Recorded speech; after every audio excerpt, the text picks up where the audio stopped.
Hello students, today we are going to discuss a very important topic, Vant Hoff factor I in solution chapter of class 12.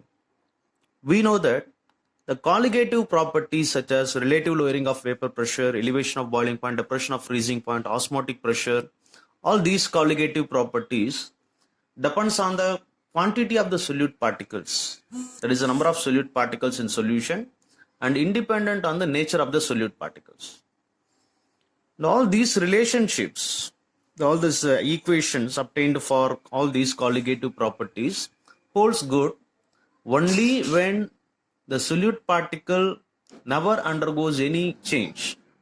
That is, the solute molecular state of the solute never changes.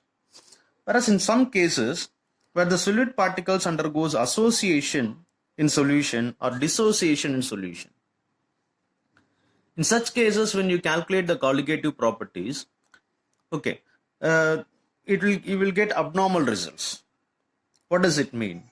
What happens when the solute particles undergo association or dissociation in solution?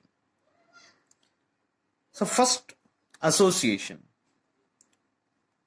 There are many compounds, usually many organic solute compounds, which in non-aqueous solution undergoes association.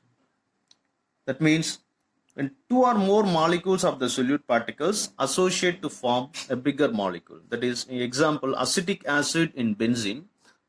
The two molecules of acetic acid in benzene, it behaves as it is associated into one molecule of acetic acid. It exists as a dimer. The structure is this. So this is one molecule of acetic acid. This is another molecule of acetic acid. They associated with intermolecular hydrogen bonding and exist as a dimer. This is association. What happens after as a result of association? The number of effective particles decreases. Am I right? Because here I am adding two molecules of acetic acid. It exists as one molecule. So in solution, the effective particles decreases. Consequently, the colligative properties also decreases. The number of effective particle decreases. Colligative properties decreases. Okay, and when you calculate the molecular weight by studying this colligative property in such cases, the molecular weight will not show the exact value because the colligative property changes. As a result, molecular weight also changes.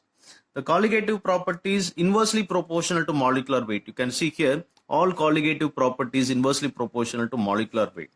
So the colligative property decreases means the molecular weight increases here. So you will get abnormal molar mass. Okay. And what about dissociation? Usually the electrolytes or ionic compounds, many inorganic acids, bases and salts in aqueous solution undergoes dissociation. That means the molecules break down into positively and negatively charged ions. Example, sodium chloride. If I add one molecule of sodium chloride or 1 mole of sodium chloride in water, it dissociates to give 1 Na plus and 1 Cl minus, 1 mole of Na plus ions and Cl minus ions. Here after dissociation, what happens? Number of particles increases. As the number of particles increases, the colligative properties also increases because the colligative properties depends on the number of solute particles. Right? So as a result, solute particle increases, colligative properties also increases, and colligative properties and molecular weight are inversely related. Therefore, here as the colligative property increases, molecular weight decreases. So, in order to account for all these abnormal cases, Vant Hoff introduced a factor I, which is called Vant Hoff factor. So, the Vant Hoff factor I is equal to abnormal or observed colligative property by normal colligative property. Okay, what do you mean by abnormal or observed colligative property? That is the one when calculated when the solute particles undergo association or dissociation. This is abnormal colligative property. And the normal colligative property. Normal colligative property is the one which is calculated on the basis of the single molecules without association or dissociation. Okay, and we know that the normal colligative property proportional number of particles of solute, abnormal colligative property number of solute particle after association or dissociation. We are going to equate it. The ratio of abnormal by normal colligative property is equal to I and Vant Hoff factor, which is also equal to number of solute particles after association or dissociation by number of solute particles before association or dissociation. Right. So on the basis of this, we can calculate Vant Hoff factor I. I is equal to number of solute particle after association or dissociation by number of solute particle before association or dissociation. Look at this case. When the solute particle undergoes association, the 2 moles of acetic acid is added. In solution, it exists as 1 mole. So I, Vant Hoff factor, is equal to number of solute particle before association, after association by number of solute particle before association. So after association, the solute particle is 1. Before association, the solute particle is 2. So I is lesser than 1. 1 by 2 is 0.5. It is lesser than 1. So Vant Hoff factor I is lesser than 1 for associated solute. Similarly, in case of dissociated solute, I is equal to number of solute particle after dissociation by before dissociation. That is, here I am adding 1 mole of sodium chloride. It gives 1 mole of Na plus and 1 mole of Cl minus ions. The number of moles after dissociation is 1 plus 1, 2. By before dissociation is 1. Therefore, I is greater than 1. And we know that now, as of now, I is equal to observed colligative property by normal colligative property, which is equal to number of solute particle after association and before number of solute particle after association or dissociation by number of solute particle before association or dissociation. And in terms of molecular mass, I is equal to normal molar mass by abnormal molar mass. Here we should not confuse. In terms of colligative property, it is observed colligative property by normal colligative properties. In terms of molar mass, normal molar mass by abnormal molar mass, because the colligative property is inversely related to molar masses. Right. Now we see how to calculate the degree of dissociation alpha using Vant Hoff factor I. In case of a dissociated solute, we call it as degree of dissociation. We calculate this using Vant Hoff factor I. Alpha is equal to, degree of dissociation is equal to I minus 1 by N minus 1. I is a Vant Hoff factor and N is the number of moles of solute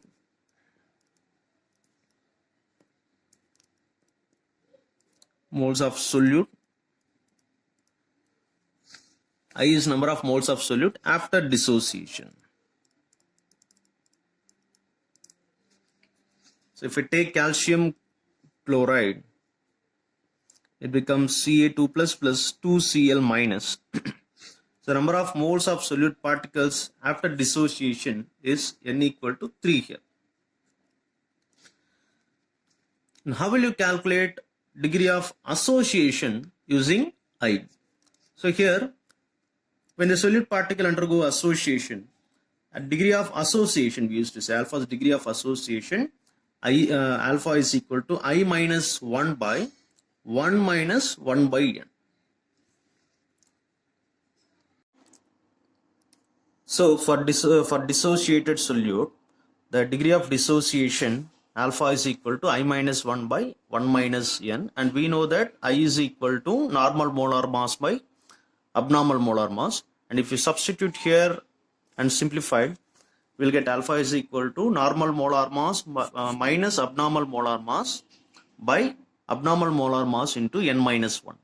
So in case of dissociated solute, we know that the normal molar mass is greater than abnormal molar mass. And for associated solute, the degree of association alpha is equal to 1 minus I by 1 minus 1 by N. And I is equal to normal molar mass by abnormal molar mass, and substituting we get alpha is equal to abnormal molar mass minus normal molar mass by abnormal molar mass into 1 minus 1 by N. And here the molecular weight of abnormal, that is abnormal molecular weight, is greater than normal molar mass. Now I am going to show you a simple trick using which how to calculate Vant Hoff factor I and abnormal molar mass for different types of solute. First, if the solute is non-electrolyte, It never undergoes association or dissociation. Therefore, number of particles after association or dissociation is not there, because no association or dissociation. And I is equal to 1, because the number of solute particles never change before adding into the solution. And abnormal molar mass, there is no abnormal molar mass in this case, because the molecular mass calculated itself a normal molar mass only. The second type is dissociated solute. Under dissociation, the first type is AB. So AB undergoes dissociation, gives A plus plus B minus. It undergoes dissociation. The number of particles after dissociation is 1 plus 1, 2. I is equal to 1 plus alpha here. And abnormal molar mass is normal molar mass by I, because I is equal to normal molar mass by abnormal molar mass. Therefore, abnormal molar mass is equal to normal molar mass by I. Therefore, here the abnormal molar mass is equal to normal molar mass by I. I is 1 plus alpha here. In dissociation, the next type is AB2. AB2 dissociates to give A2 plus plus 2B minus. Dissociation happens. And the number of particles after dissociation is 1 plus 2 is 3. I is equal to 1 plus 2 alpha. And here abnormal molar mass is equal to normal molar mass by I. I is 1 plus 2 alpha. And for the dissociation type, general dissociation type, we can take I as 1 plus n minus 1 alpha for general. So if it is 3, here 2 comes. If it is 4, 1 plus 3 alpha will come. And for association of type NA gives A, here association happens. If it is 2, here it will become A2, that is dimerization or trimerization, tetramerization happens.